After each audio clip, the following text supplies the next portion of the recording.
Another call from Las Vegas. Derek, what's going on? Hey, what's up? Hey, how's it going? Pretty good, pretty good. It says you believe in the perennial philosophy. I have no idea what that is. Is that what you wanted to talk about today? Sure. Okay. I wanted to agree with the first caller. He said that he reconciled the contradictions through etymology. Mm-hmm. I don't know if you recall that. Yes, I do recall that. Yeah. But if you recall, the big point that I think, and I don't know if he quite got it, was we were wondering how he can figure out that his approach wasn't leading him to the conclusions that he thought that was the case. Right? You remember that part? How you mean? How does he know? Well, I mean, I would if I was him, I would refer to actual research and scientific studies that have been done relative to those topics. And, what science has demonstrated today. Okay. What is it about this that convinces you personally? I'm not even quite sure what we're talking about yet. Yeah, I guess so. Using a dialectic method to discover the truths of a holy book? Is that fair to say? Or even with the female caller was calling about earlier about how she had faith. Yes. I don't recall what your rebuttal was. If you could refresh my memory. Well, so the main thing we had about faith was we wanted to know whether it was a reliable method for determining true things. So if I had faith, for example, in just about any belief, and I found out that that belief was wrong in some way or another, then I would lower my confidence in just having faith as being a reliable method to know things. So in the same sense, using a dialectical method, if we don't have a way to confirm or verify whether or not the things that we're doing are actually true, because if we already believe the things that we're trying to verify are true already, then we have a problem because we're not actually getting anywhere. We're kind of already confirming what we already believe. So, you're just questioning the method then? Yes. Does the word faith mean something different to you? Are you here to talk about faith today? Yeah. If so, I think that's kind of so it's a recurring theme for today. I think she was really at great pains to try to express to you guys something else, and she just couldn't say it. Maybe, I don't know if she lacked the vocabulary, or I don't know, she couldn't find the right word. It may have been the first time somebody asked her what she meant by the word faith. Although I think she volunteered it, if I remember right. But yeah. Where are we going exactly with this? I think what she was trying to say was what I think a lot of religious people try to tell atheists, but they can't exactly describe it. But it's like, I didn't once called it a hintergedanke, like it's a hint all the way in the back of your mind. But in religion, it's defined as necessarily true. It's defined as almost like a divine intuition, as something you just know. Sure. And if this is correct, then that means everyone has it at the very depths of their, psyche. Everyone has that intuition. You know what I immediately thought when you said that is they have these studies where they put a baby on a table, a baby that can crawl, and it instinctively knows that there's an edge and that it would fall, but it's never fallen before. Is that what you're kind of talking about? Like, is this an innate thing that humans just have? No, I believe it is. I believe it is innate, and I think the more science probes religion and religious experience, they find that it's always been innate. That's been the explanation with every study. I don't know if you follow any of the research on so-called mystical type experiences that Roland Griffiths talks about, or the God helmet, or any of these types of there's some studies that were done on Tibetan monks, nuns who enter these states through meditation. There's probing these religious experiences. Yes, I think I understand what you're saying. What I'm kind of curious about is what makes you confident that these intuitions, assuming that they do exist, actually lead you to know true things?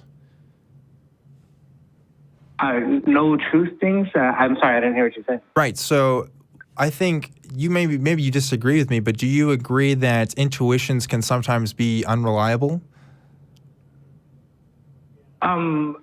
Sure. I mean, if you're talking about like common ones, like, oh, should I take the left lane or the right lane on the highway or something, Yeah. the end of the traffic. That's clearly unreliable. Mm-hmm. But I don't think that's exactly what, religious people are talking about. Okay. So, I think they're talking about something far more beyond that. Can you explain to me what the difference is between a regular intuition and a religious intuition?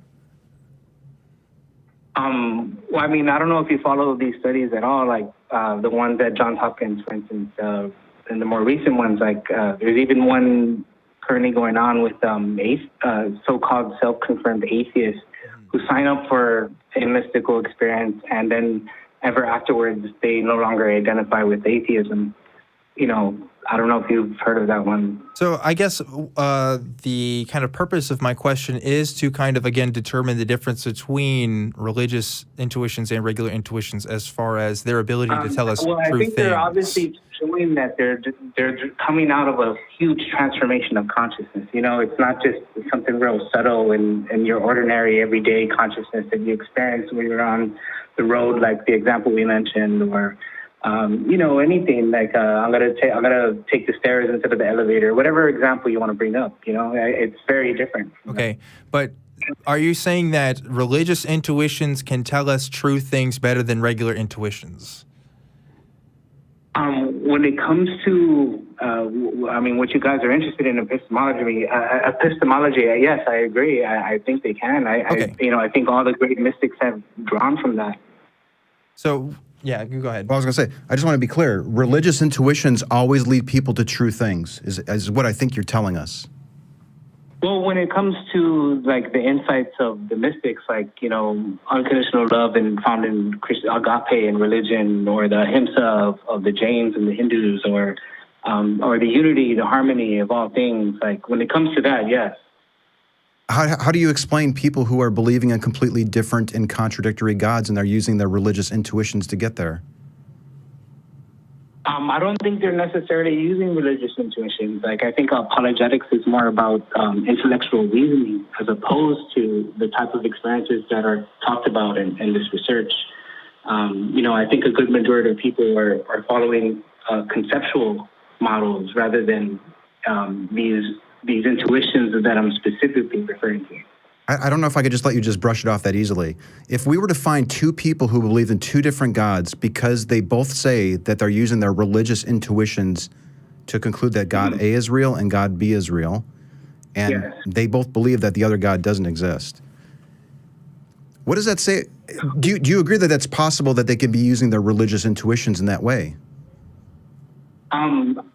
Perhaps, but I think the science has shown otherwise. Like, if you look into these studies on mystical experience, like what they're, the core finding of the research that they speak about is they find it incongruent completely with what they're calling the perennial philosophy, or not what they're calling, but what has been known historically as a perennial philosophy, that these underlying mystical experiences are universal. They're something innate to the human organism. They're not, specific to people's conceptions. Like they go beyond that. Okay.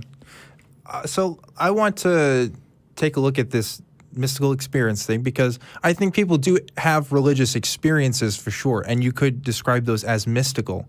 But what we're really trying to get at the heart at with this is the reliability of those mystical experiences to tell us true things. Because if you ask me and Anthony, I think we would both say that we have seen lots and lots of people who have claimed that their intuitions, their religious intuitions, have brought them to true things. And the things that they claim to be true are in contradiction with other things that people have said to be true. So we kind of have a problem of, okay, well, this method is telling us different things are true, sometimes contradictory. We have to question the method, right?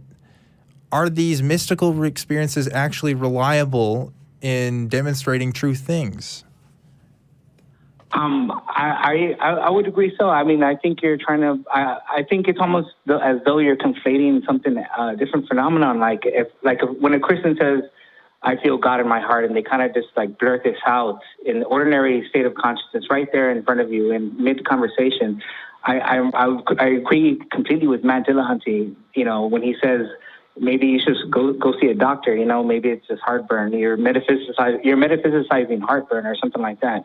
But what I'm referring to is a very specific phenomenon that has been really concretely defined over decades of research within the scientific literature that neuroscientists are calling a mystical experience. And it's in, orders of magnitude different from that kind of intuition where we are talking about something completely, else. I feel maybe you guys maybe haven't been following the research.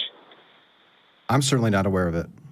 Yeah, I'm not. This is not something that I'm following, and yet, I think 3 times we've tried to get a handle on, and you keep seeming to brush it off. And maybe we are just misunderstanding, or I'm misunderstanding here, but I think it just keeps coming back to me for taking people. If 2 people, again, I'll just repeat it, and I'm not sure where we're off here, but if 2 people are concluding that something is true because they have this innate experience, but they're conflicting with each other.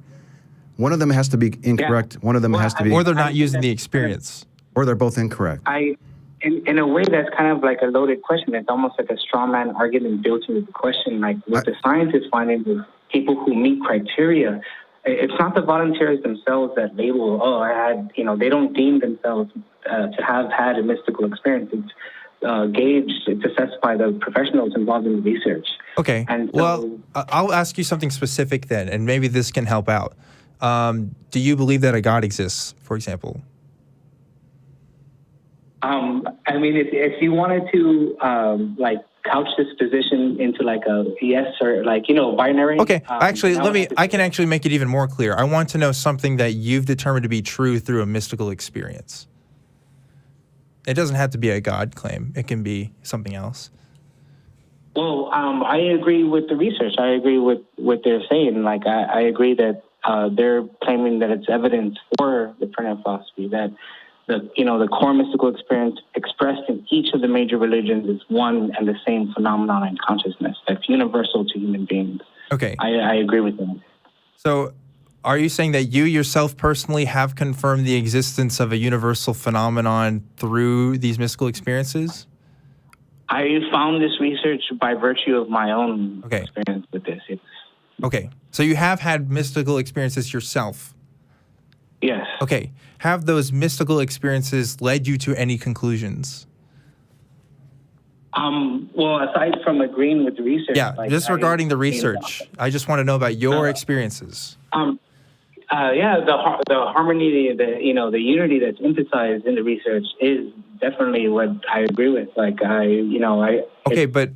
I am not talking about the research, right? I want to know about your experiences and what you have determined yourself. Without the research. The whole reason I gravitated towards it is because it was synonymous to what I concluded myself. Okay, I want to know what you concluded, right? I didn't conclude anything other than what's been shown, by this research. And I've been told what that is exclusively. Like, I don't know something, a claim that you've made about reality or about God or anything supernatural or anything out of the ordinary that has come about from these experiences. Well, I think physics is heading towards the direction of saying that, trying to come up with a theory of everything, that all the laws of the universe, physical laws, they work in a harmony. That everything is truly one in some way, that some really, profound way our minds cannot comprehend. That's something that Einstein was trying to, explain. Perhaps so, but I think we're out of time for this call. We have some other callers that we want to get to. I really appreciate you calling, though, and maybe you can get involved with the ACA Discord, talk to some people there or something. They might be interested. That'd be a good option. Yeah, to talk to you about that. We have a street epistemology Discord as well. That's fun. But unfortunately, we do have other callers. So I appreciate you calling, though, Derek. Hey, I appreciate it, man. I hope you look up some of the stuff if you find any of it interesting, man. Yeah, maybe so. We'll see. Thanks again.